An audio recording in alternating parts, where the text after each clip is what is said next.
पूर्णिमा दादी और उनकी पोती मिष्टी के बीच वहमय संबंधों के साथ भरी एक प्यार भरा सफर था।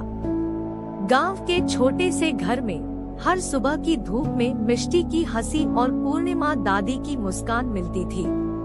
पूर्णिमा दादी, जिन्हें सबने प्यार से दादी माँ कहा करते थे, रोज सुबह मिष्टी को उठाने के बाद उसे खिलाने के लिए रसोई में बुलाती थी। वह दादी माँ के साथ समय बिताने के लिए बहुत खुश थी, क्योंकि उनकी कहानियों में हमेशा कुछ नया सीखने को मिलता था।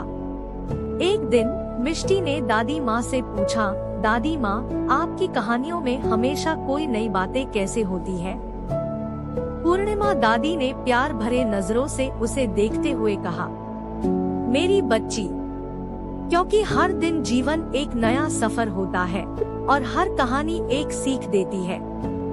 वही दिन था जब मिष्टी को एक नई पिंक कलर की गुड़िया मिली थी। गुड़िया ने मिष्टी के चेहरे पर हंसी ला दी और उसने दादी माँ से बोला, यह गुड़िया हमेशा मेरे साथ रहेगी और हमारी कहानियों को सुनेगी। पूर्णिमा दादी ने मुस्कुराते हुए कहा, बहुत अच्छा है मेरी बच्ची, यह गुड़िया तुम्हारे जीवन का एक हिस्सा बन जाएगी। इसके बाद हर शाम मिष्टी अपनी गुड़िया के साथ दादी माँ के पास बैठकर उनकी कहानियों का आनंद लेती थी। दादी माँ की आवाज में बजती थी वह खासी कड़ी, जो मिष्टी को हर बार अपने कहानी से जोड़कर रची जाती थी। एक दिन मिष्टी की स्कूल में एक प्रतियोगिता हुई, जिसमें वह ने पहला पुरस्कार जीता।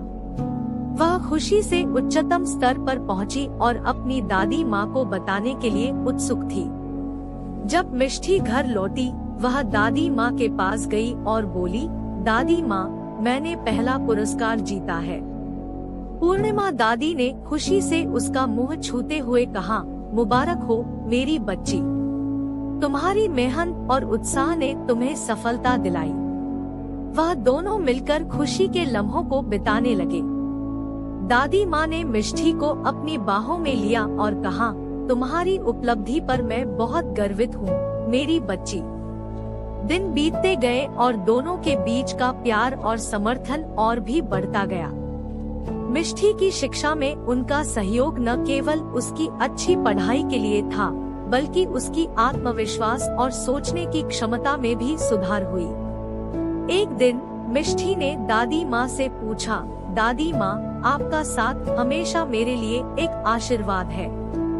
पूर्णिमा दादी ने हंसते हुए कहा, हाँ मेरी बच्ची, मेरा साथ हमेशा तुम्हारे साथ है। हर समस्या, हर मुश्किल का हल हम मिलकर ढूंढेंगे। जब गुजरे वक्त में दादी माँ की सेहत में कुछ समस्याएं आईं, तो मिष्टी ने अपनी दादी माँ के साथ अपनी मेहनत और सब कुछ बांटा। वह उन्हें डॉक्टर के पास ले गई और उनकी देखभाल की।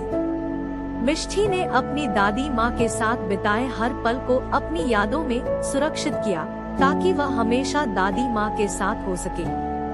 दादी माँ की खुशी थी कि उसकी पोती ने उसे उसकी मुसीबतों में साथ दिया और उसकी देखभाल की। एक दिन जब मिष्टी की स्कूल समाप्त हुई, उसने दादी माँ से कहा, दादी माँ, मैंने तुम्हारी कहानियों से बहुत सीखी है और अब मैं भी कहानियाँ लिखना चाहती हूँ।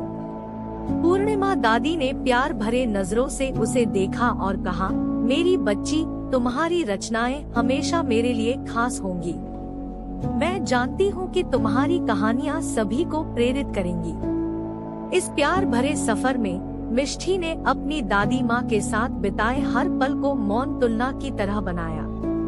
उनकी कहानियाँ, साथीपन और सहानुभूति ने उन्हें एक दूसरे के बहुत करीब ले आए और एक बच्चे और उसकी दादी माँ के बीच की अद्वितीय बॉन्ड को मजबूत किया। इस गीत के आखिरी सुर में दादी माँ ने मिष्टी को गले से लगाकर कहा, तुम्हारे साथ बिताए ये पल हमेशा मेरी यादों में रहेंगे। तुम मेरी सबसे प्यारी पोती हो मिष्टी। मिष्टी ने भी मुस्कुराते हुए कहा, आप मेरी सबसे प्यारी दादी माँ है और हमारी कहानियाँ हमेशा एक दूसरे के दिल में बसी रहेंगी। इस सुंदर कहानी के आखिरी पन्ने में दोनों ने एक दूसरे के साथ बिताए गए समय की महत्वपूर्णता को समझाया और उनकी प्रेम भरी दादी पोती कहानी ने हमें यह सिखाया कि परिवार में समर्थन और साथीपन का महत्व अनमोल है।